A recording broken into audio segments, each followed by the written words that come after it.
في مقطع فيديو منتشر على المنصات ومتداول بشكل كبير جدا، والفيديو لوزير روماني خلال مقابلة تلفزيونية على الهواء. Putem să facem să nu ajungem noi cu fermierii noștri în faliment din cauza prețurilor reduse ale cerealelor din Ucraina.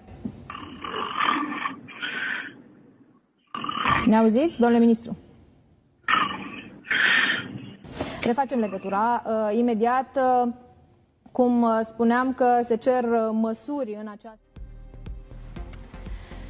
طيب يعني مو سهوة ولا سرحان شوية ولا شيء، لا يعني الرجال دخل في غفوة واستغراق، يعني سخير، يعني الشخير حق وزير الزراعة انسمع في البلد كلها، أو دحين مع انتشار المقطع بهذه الطريقة صراحة حول العالم كمان انسمع. وبدل ما موضوع الحلقة كان عن التأثير السلبي للحرب في أوكرانيا وتأثيرها على مزارعين رومانيا، تحول الاهتمام لشخير الوزير. المهم أن المذيعة وسط ضحك باقي الضيوف اللي كانوا معاها على الهواء قدرت تتدارك الموقف وتنقل لضيف آخر، وقالت أنه راح ترجع تتصل فيه مرة أخرى.